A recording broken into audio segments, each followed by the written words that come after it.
Assalamualaikum warahmatullahi wabarakatuh. Dalam pembahasan kali ini, kelompok kami akan membahas beberapa topik utama. Topik utama dalam presentasi ini yaitu 1. Pengertian IPTEK, 2. Perkembangan IPTEK, 3. Kedudukan Pancasila sebagai dasar negara pengembangan IPTEK, dan yang keempat, peran teknologi dalam pendidikan Pancasila, dan yang terakhir adalah manfaat IPTEK bagi pendidikan Pancasila.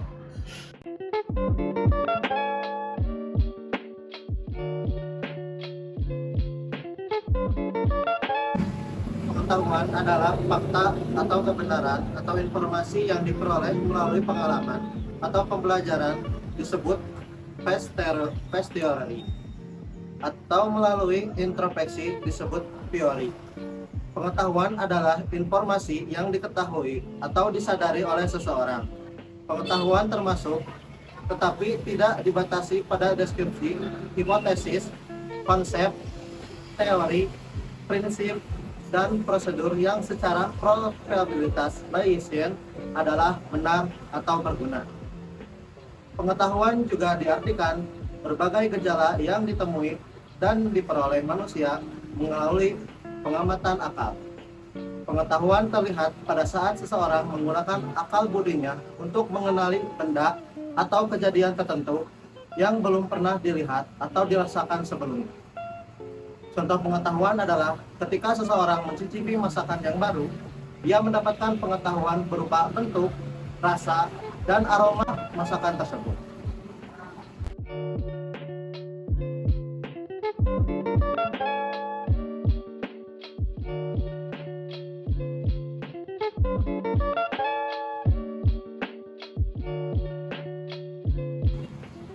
Pengertian teknologi. Menurut Kamus Besar Bahasa Indonesia (KBBI), kata teknologi mengandung arti metode ilmiah untuk mencapai tujuan praktis. Ilmu pengetahuan terapan atau keseluruhan sarana untuk menyediakan barang-barang yang diperlukan bagi kelangsungan dan kenyamanan hidup manusia. Perkembangan teknologi. Yang pertama yaitu revolusi industri 1.0. Merupakan sebuah revolusi di bidang industri yang pertama kali terjadi tepatnya pada abad ke-18, pada periode tahun 1750 hingga tahun 1850. Revolusi ini ditandai dengan adanya penemuan mesin uap yang digunakan dalam proses produksi sebuah barang. Pada era ini juga terjadi perubahan besar pada cara manusia dalam mengelola sumber daya yang ada serta memproduksi sebuah produk khususnya pada beberapa bidang sebagai berikut: pertanian, manufaktur, transportasi, pertambangan, dan juga teknologi di seluruh dunia. Selanjutnya, revolusi industri 2.0.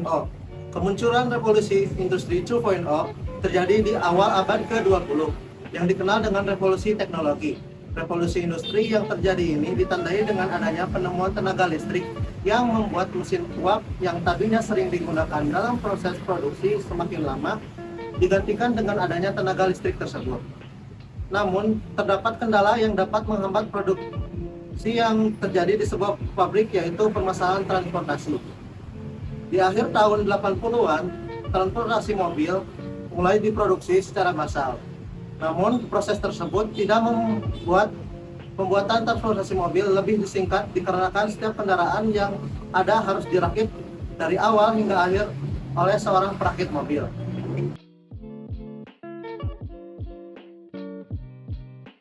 Selanjutnya yaitu revolusi industri 3.0. Kemunculan revolusi industri 3.0 yang terjadi pada akhir abad ke-20 ditandai dengan adanya teknologi digital, yaitu teknologi internet. Berdasarkan sosiolog Inggris yaitu David Harvey yang mengemukakan cara pandangnya mengenai revolusi industri yang terjadi di masa ini sebagai sebuah proses pemanfaatan ruang dan waktu yang semakin temporasi.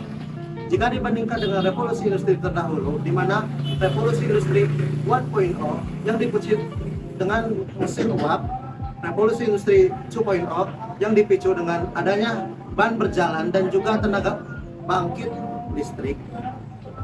Revolusi industri 3.0 dipicu dengan adanya berbagai mesin yang dapat bergerak dan juga berpikir secara otomatis yang dibuat dalam bentuk komputer dan juga robot.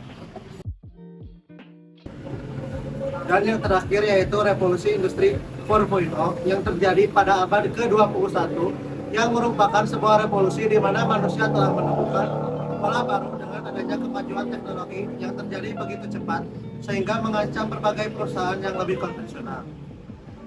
Berdasarkan pengalaman terdahulu, perkembangan industri yang ada sendiri telah memakan banyak korban yang membuat kemunduran berbagai sektor.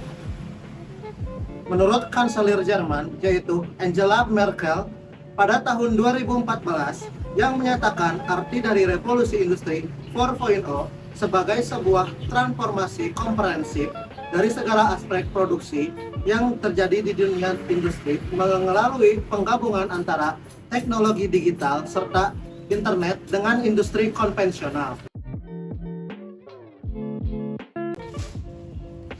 Peran teknologi dalam pendidikan Pancasila. Teknologi interaktif membuka banyak cara untuk belajar. Teknologi informasi merupakan salah satu teknologi untuk mendapatkan informasi yang cepat, tepat, dan akurat.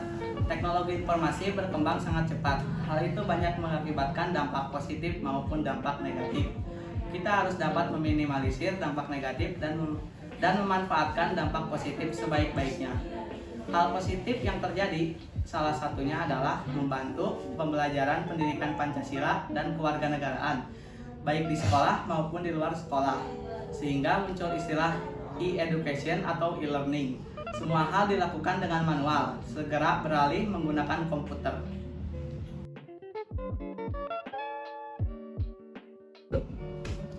Manfaat teknologi bagi pendidikan Pancasila yaitu 1. Informasi semakin cepat diperoleh dan diakses untuk tujuan pendidikan. 2. Munculnya e-learning untuk menunjang kemudahan proses pendidikan. 3. Materi pelajaran dapat dibuat lebih menarik dan interaktif.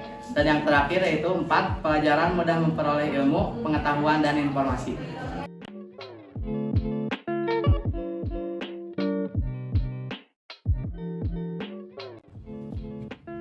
Manfaat bagi para dosen. Bagaimana teknologi membantu dosen menjalankan tugasnya. Yang pertama adalah memungkinkan para dosen untuk lebih fleksibel. Dosen dapat mengembangkan berbagai metode pembelajaran dan alat pengajar untuk memenuhi kebutuhan pelajaran. Yang kedua adalah membuka akses ke lebih banyak sumber daya. Dosen dapat menemukan materi pembelajaran tambahan yang dapat membantu tugas mereka. Yang ketiga adalah membantu dosen lebih terhubung dengan para mahasiswanya. Dosen menjadi lebih mampu berkomunikasi dengan mahasiswa dan mendukung mereka dalam proses pembelajaran.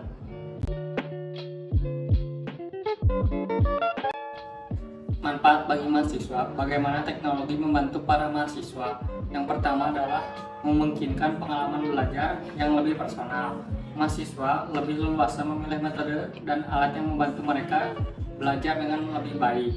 Yang kedua adalah meningkatkan komunikasi mahasiswa. Mahasiswa memiliki akses ke berbagai saluran yang memungkinkan mereka untuk berkomunikasi dan berkolaborasi dengan dosen dan sesama mahasiswa. Yang ketiga adalah membantu mahasiswa bersiap untuk masa depan. Mahasiswa dibekali untuk menyongsong masa depan yang syarat teknologi dan akan mudah beradaptasi.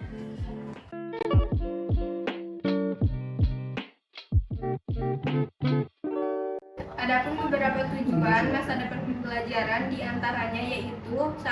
Ruang kelas daring dan pembelajaran digital untuk semua orang. Yang kedua, pasar global untuk kursus dan sertifikasi praktis. Yang ketiga, peningkatan kualitas pembelajaran campuran.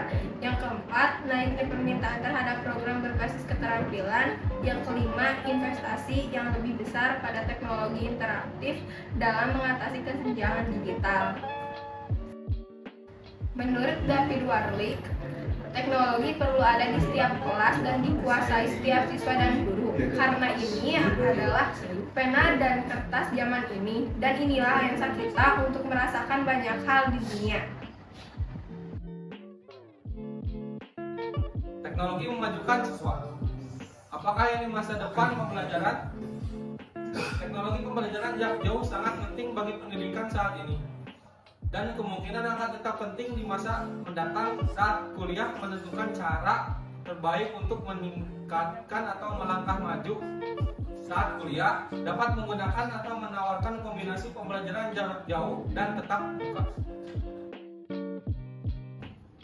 Kesimpulan yang dapat diambil dari video kali ini, teknologi adalah alat ampuh yang dapat menjadikan pendidikan lebih bermakna dan menarik bagi dosen maupun mahasiswa.